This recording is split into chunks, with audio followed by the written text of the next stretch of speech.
Welcome to Raptorcorp. Today, I'm going to debut the first episode of a brand new series that I've been cooking up for quite a while.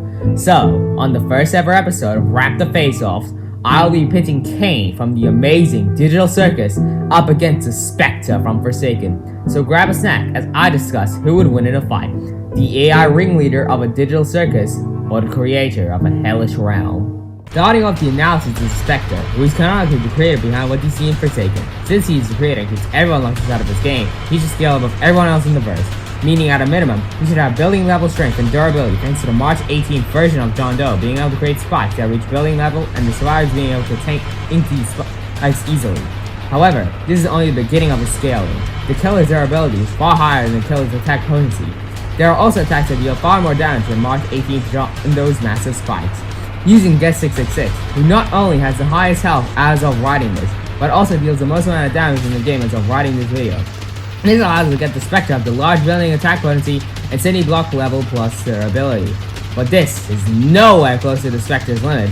Since he creates everything in Forsaken, we can scale him up all the way to multi-solar system level, since he can create maps of Starry Night.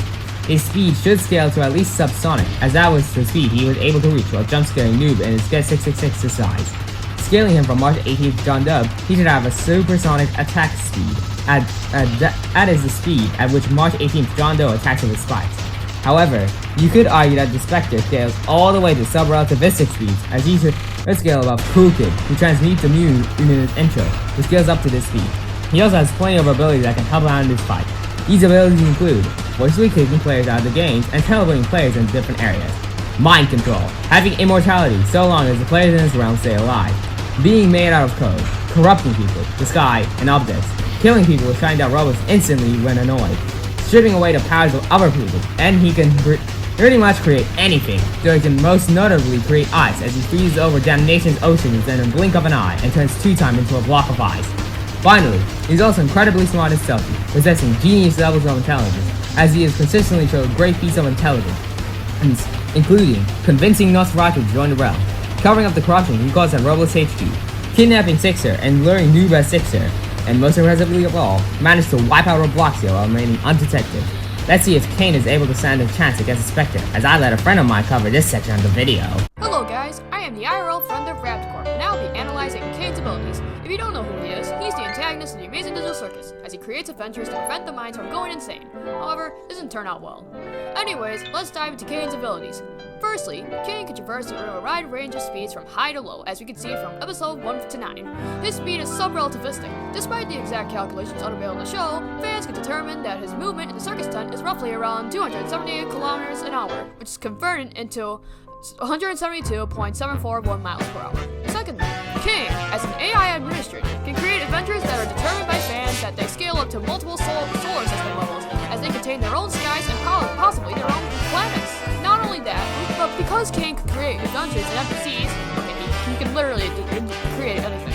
He can create an entire army of NPCs under his control to defeat his opponent. Plus, he can scale up his NPCs into enormous sizes that can even squish his enemy, with examples such as the Sludge Monster from episode 2 being the size of the Silly Block levels, and the Sun and Moon being larger than the entire city.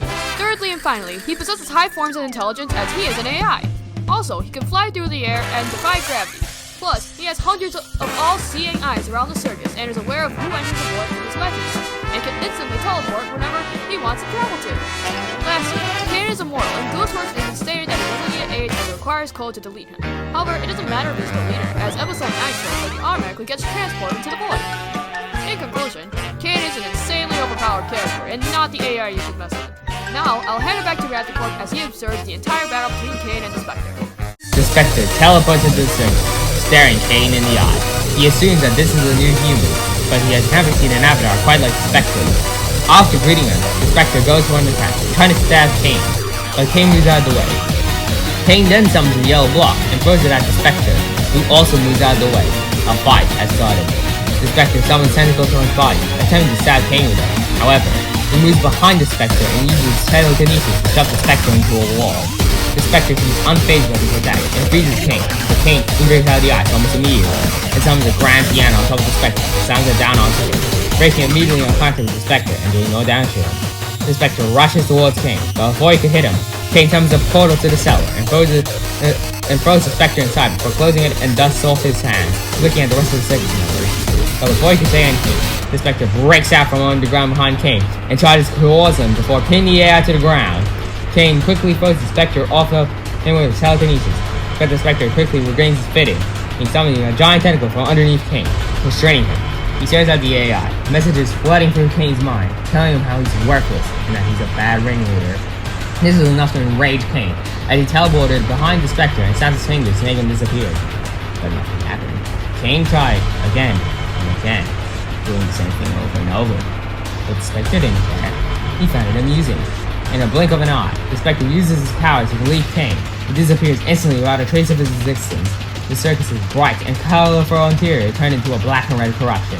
The Spectre, having claimed himself the ruler of his realm. But it wasn't over for Caine. He wasn't truly deleted. He was simply in the void, staring at a door. He knew he had to reclaim his rightful ownership over the circus and stop the tyrant from taking over everything with his corrupted code. He created blocks to walk up to the door, breaking the invisible walls that would usually stop him from coming back. When he turned the doorknob, the door opened up. He had come back. He took a good look at the circus. It was completely covered with corrupted code. The Spectre was ruining everything, and he needed to stop the Spectre and take the circus from his reign. He flew straight into the corrupted circus, meeting the Spectre once more, who looked at him with confusion after he had spread his corrupted code over it. He thought that Caine should be dead, but alas, he had to face him one last time. Caine summoned a portal, and a candy truck came out of it. The Spectre dodged out of the way, but Caine had predicted it. Summoning another portal and releasing another candy truck, it hit the Spectre and caused it to be sent flying, but the Spectre regained freedom. Starting towards Caine and hit him in the stomach. Caine flew backwards when he attacked. He began glitching before growing dramatically inside, and getting 3 extra pairs of wings.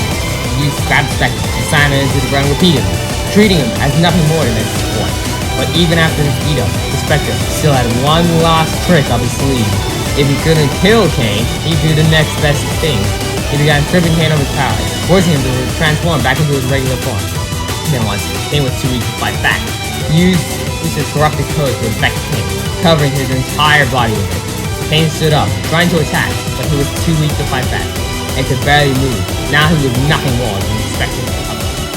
As seen in this fight, the Spectre came out as the winner. They had relatively equal stats across most categories. They both had solar system levels of attack potency and durability. They both had sub-relativistic speed feats, though Caine was slightly faster. Both also had up to genius level intelligence, though the Spectre was slightly smarter due to more consistently showing genius level intelligence. What ended up being the deciding factor was their abilities. Both pretty much couldn't die in traditional ways, as Caine had Toon Force and could come back even if his code was deleted, while the Spectre can only be killed when all the players in this game leave, which Caine couldn't do in the fight due to it being set in the digital circus. Both could also create pretty much anything, and both have ways of forcing the opponent out of the battlefield. Caine has teleportation and flight, which allows him to have a distinct mobility advantage over the Spectre. However, the Spectre has the ability to corrupt others, remove their powers, and take over their minds, which is what allowed the Spectre to win, as it had the ability to make Caine powerless and controlled by the Spectre, which although technically wouldn't kill Caine, it would mean that the Spectre won the fight, as Caine can no longer fight back. I hope you enjoyed this video. If you want to see more content like this, make sure to hit the like and subscribe button. With that, Raptorcorp out.